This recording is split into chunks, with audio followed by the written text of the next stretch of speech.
Your first question today will be from Eric Bailey of the Tulsa World, and then we'll go to Joe Bettner. Eric? Hey, Spencer. It's good to see you again, man. Nice to see you. How you doing? Doing good, man. Doing good. Hey, quarterback is just a natural leadership role, but I want to ask you about your teammates. Who are some of your teammates who have absorbed that leadership responsibility this spring, and the ones that just prove that everyone can look toward them for leadership? Yeah, I'd say the biggest one that comes out to me is one of the old heads, Jeremiah Hall.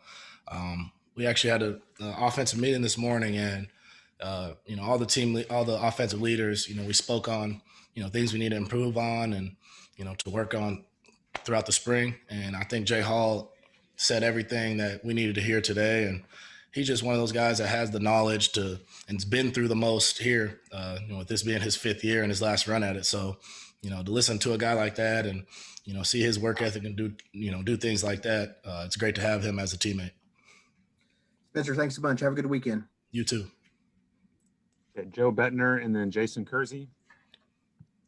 Spencer, not sure how much you think about this, but when you were first year, you played in 3 games, and to use that redshirt rule, which is pretty new at the time, how much of those games for you, and maybe if you've noticed it from your teammates, how much does getting those extra games to still maintain your red shirt help your, I guess, mentality, but also help your development?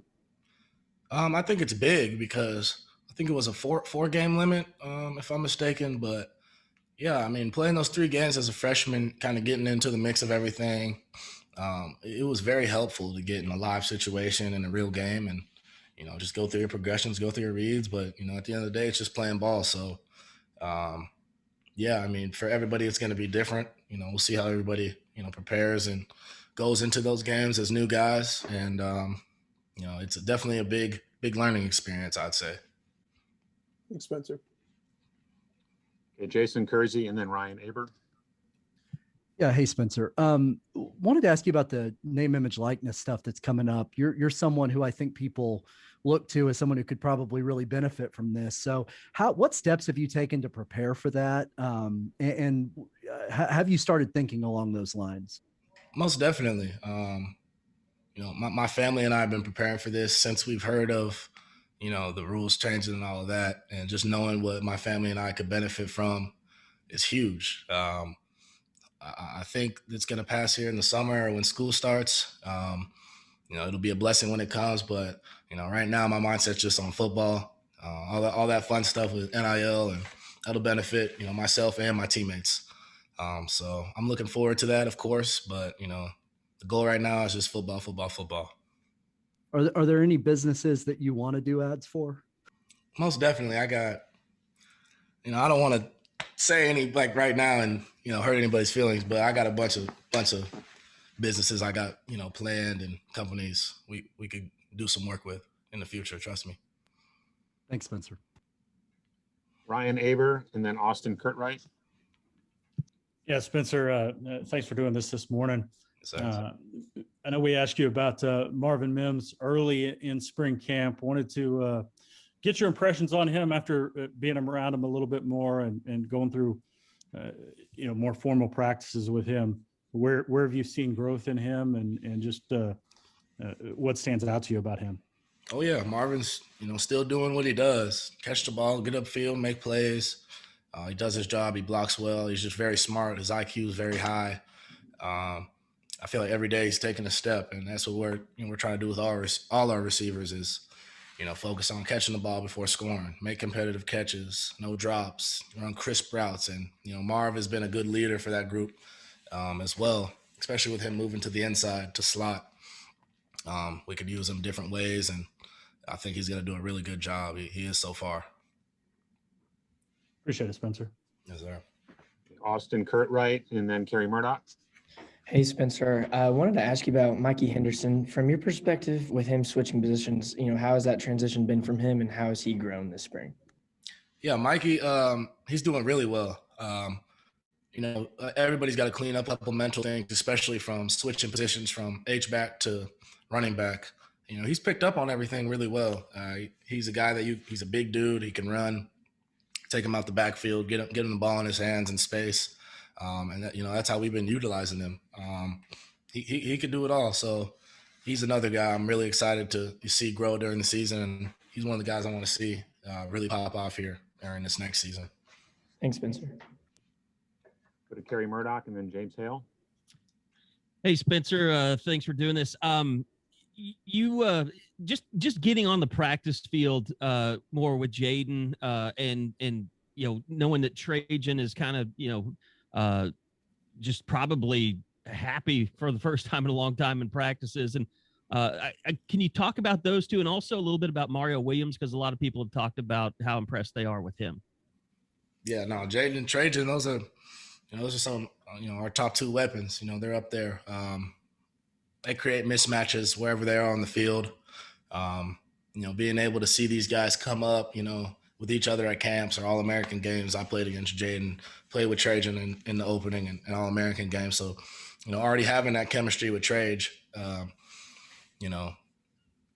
for a while now, it's exciting to see him be back and just happy and him making plays. He had a bunch of plays he made today. Same with Jaden. So those two are some of my top targets, and they're doing really well right now. And then Mario, he's a new guy that's doing well. He's got some growth to do, but he's going to get off the ball. He's going to get open and catch the ball down the field. So that's what we'll use him for. And, he'll be a good player for our offense as well. Appreciate it, Spencer. We'll go to James Hale and then Parker Thune. Spence, great to see you, man. I'm curious because you didn't get to have spring ball last year. You do this year. You had a season. Talk about how that has improved your relationship and how practice is going with your receivers. And you've talked to I'm going to pile on with what Kerry asked you a little bit, but talk about, who's standing out to you. I know you're going to name every guy, but what receivers are having good camps with you? Yeah, no, not having that spring ball first year, it was a little different for all of us. Well, me and myself not coming in early the first year. Yep. Didn't have that spring ball. And then last year with COVID, none of us having the spring ball and going into the season. You could definitely see in the beginning of the season we weren't as sharp as we should have been. So now we could just, focus on these things and get them out the way now so we can be prepared throughout summer, when we're home in May, all that stuff, fall camp, and then in the beginning of the season. So I think for all of us, it's, we just feel like we're coming together more offensively and defensively. So we'll keep that rolling. And then, as you said, receivers that are standing out, guys that are catching my eye, Trajan, of course, always making plays. Jaden's making plays. Marvin, of course. Jay Hall, and then some of these new guys like Mario, he's making plays. Cody Jackson, a lot of these new guys are making plays. So, like you said, I'll probably name off everybody, but everybody's a playmaker. So I got to show love to everybody. Right. Have a great day, man. Yes, sir. You too. Parker Thune and then John Hoover. Hey, Spencer, thanks for your time. I wanted to ask you about Caleb. And, Lincoln was just talking about how good it's been for him to have a guy like you alongside him in that room that's been through the fire. But what have you seen from Caleb in terms of good? What has he demonstrated on the field that you're excited about? And where are you trying to coach him up and kind of steer him? He's new to it, like I was at one point. So, everything isn't as smooth as you want it to be as a new guy. You're going to go through those ups and downs and, going through team runs or, just learning the offense overall. But I think, from what I've seen, he's been doing a pretty good job. He's athletic. He can throw the ball. And I'd say, tips and stuff. Yes, I'm the guy who's been through the fire and, those guys will ask me for questions, him, Ben, Grooves, all these guys, but Micah. But no, I think we all make each other better. Just kind of seeing, what each other does and kind of competing against each other, I guess you could say. We kind of feed off each other and, he'll be a good quarterback for sure. Thanks, Spencer. Okay, let's go to John Hoover and then Josh Calloway. Hey, Spencer, kind of a two-part question. Your first spring, right? But when it's done, you're going to be going into your third year of college football. I wonder if you can maybe talk about how that extrapolates into that relationship with Caleb, as you mentioned, because he's looking at you now and he's seeing an old head, so to speak, right? Yeah. Because you've been, like you said, through the fires. I just wonder how that's what your thoughts are on that. Yeah, no, I view myself as a veteran on this team, as somebody that's been through it, being the quarterback, being the leader of this team. So I embrace that role. I know this is my first spring ball, but it's just how the dice rolls. I'm going to prepare like, it's my last practice every day with my guys.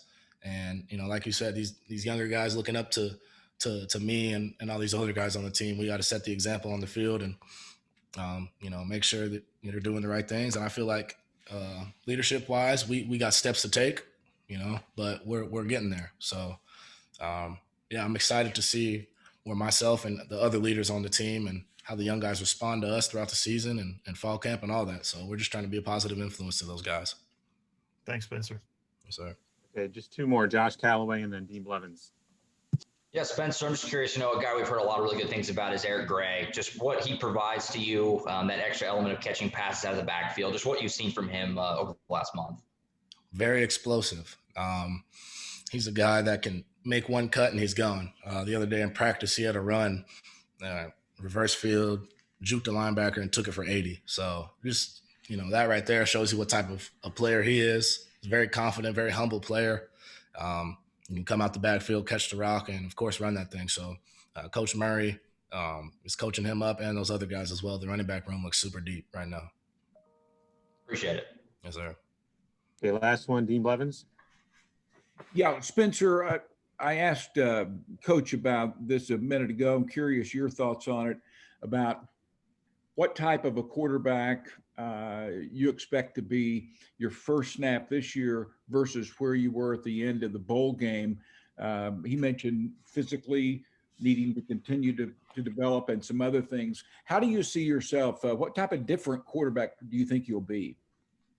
I don't try to set a roof on, what I can do as a player on the field.